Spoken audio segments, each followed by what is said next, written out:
సంవత్సరాది ఉగాదిలో కొత్త కుండల పచ్చడి తాగగానే ఆ ఎమ్మెల్యే మనసు మారిందట.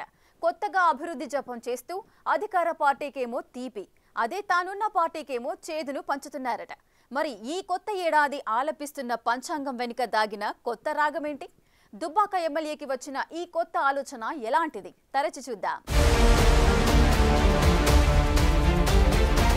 దుబ్బాక ఎమ్మెల్యే కొత్త ప్రభాకర్ రెడ్డి మెదక్ ఎంపీగా 2 సార్లు గెలిచిన కేపీ గత ఎన్నికల్లో మాత్రం దుబ్బాక ఎమ్మెల్యేగా గెలిచారు. ప్రస్తుత మెదక్ ఎంపీ రఘునందన్ రావుపై విజయం సాధించి తొలిసారి ఎమ్మెల్యే అయ్యారు. వ్యాపారవేత్త ప్రభాకర్ రెడ్డి గతంలో బీఆర్ఎస్ ఎంపీగా పనిచేయడంతో పాటు పార్టీ అధ్యక్షుడు కేసీఆర్ కి అత్యంత సన్నిహితుడిగాను పేరుంది. అయితే తనకు ఎమ్మెల్యే కావాలన్న కోరిక నెరవేరినా పార్టీ అధికారంలోకి రాకపోవడంతో తీవ్ర నిరాశకు లోనయ్యారట. అలాంటి కొత్త ప్రభాకర్ రెడ్డి గతంలో కాంగ్రెస్ తమ నియోజకవర్గంపై కక్ష కట్టిందన్న ఆరోపణలు గుప్పించారు. అభివృద్ధికి సహకరించడం లేదన్న కామెంట్లు చేసిన పరిస్థితులున్నాయి. ఇదంతా పక్కన పెడితే కొత్త ప్రభాకర్ రెడ్డి ఈ కొత్త సంవత్సరంలో కొత్త రూట్ ఫాలో అవుతున్నారట. ఉన్నట్టుండి సీఎం రేవంత్ రెడ్డి కాంగ్రెస్ ప్రభుత్వంపై ప్రశంసల వర్షం కురిపించారు. పైగా సొంత పార్టీపైనే విమర్శలు చేయటం కూడా చర్చనీయాంశమైంది. స్కిల్ యూనివర్సిటీ సంబంధించిన కట్టాలని చెప్పి ఒక ప్రతిపాదన, మరి దీన్ని మాట ఇచ్చి శాంక్షన్ చేసినందుకు మా దుబ్బాక నియోజకవర్గం తరఫున గౌరవ ముఖ్యమంత్రి రేవంత్ రెడ్డి గారు కూడా ధన్యవాదాలు తెలుపుతున్నాం. మేము వాళ్ళ పని చేసిన వాళ్ళని గుర్తుపెట్టుకుంటాం. దుబ్బాక నియోజకవర్గం అంటే ఎవరు ప్రాంతానికి అభివృద్ధి చేసినా, ఏ పార్టీ అయినా ఎవరైనా గుర్తుపెట్టుకొని కూడా చేస్తాం. ఇంకా కూడా దుబ్బాక రింగ్ రోడ్ రావాలి. మరి ఔషిపురం నుంచి దుబ్బాక నుంచి లక్షపేట వరకు మరి ఒక 35 కోట్లతో ప్రతిపాదన ఇచ్చిన దానికి కూడా మరి అది హెచ్ఏఎం హమ్ స్కీమ్ కింద శాంక్షన్ ఇస్తా అని మాట ఇచ్చిండు.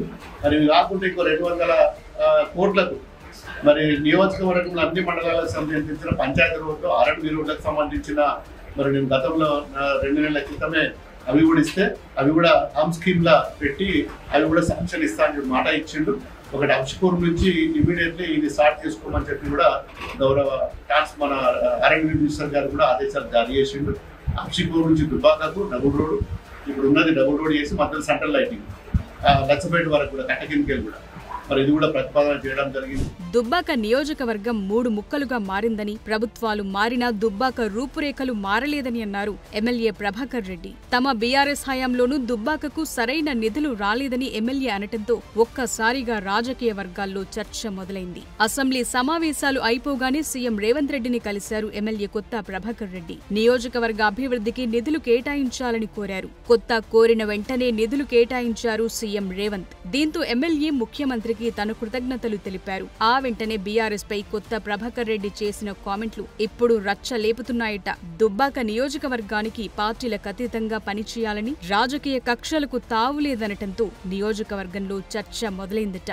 తెలంగాణలో కాంగ్రెస్ అధికారంలోకొచ్చిన కొన్నాళ్లకే ఉమ్మడి మెదక్ జిల్లాకు చెందిన 4 ఎమ్మెల్యేలు సీఎం రేవంత్ ని కలిశారు. గతేడాది జనవరిలోనే దుబ్బాక, నర్సాపూర్, జహీరాబాద్, పటాన్చెరు ఎమ్మెల్యేలైన ప్రభాకర్ రెడ్డి, సునీత లక్ష్మారెడ్డి, మాణిక్ రావు, మహిపాల్ రెడ్డి సీఎంతో భేటీ అయ్యారు. తమ నియోజకవర్గ సమస్యలపై తాము ముఖ్యమంత్రితో చర్చించామని చెప్పినా ఈ భేటీ రాజకీయ ప్రకంపనలు రేపింది. కేసీఆర్ సొంత జిల్లా ఎమ్మెల్యేలు ఇలా సీఎంని కలవటంపై ఊహాగానాలు వినిపించాయి. తరువాత కొన్ని నెలలకు పటాన్చెరు ఎమ్మెల్యే మహిపాల్ రెడ్డి కాంగ్రెస్ పార్టీలో చేరారు.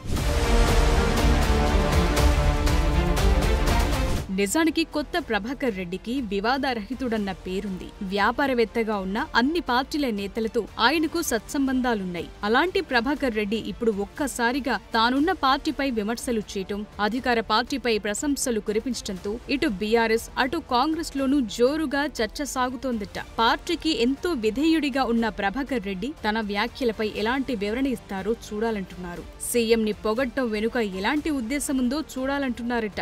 మరి రాబోయే రోజుల్లో కొత్త మనసు మారే అవకాశముందా అన్న గుసగుసలు మొదలయ్యాయట.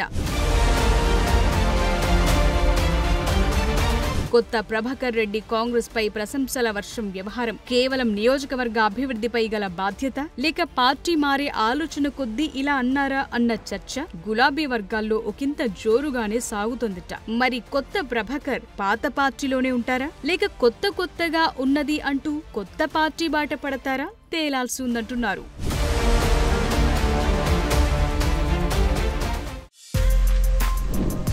For more videos like this, subscribe Big TV channel.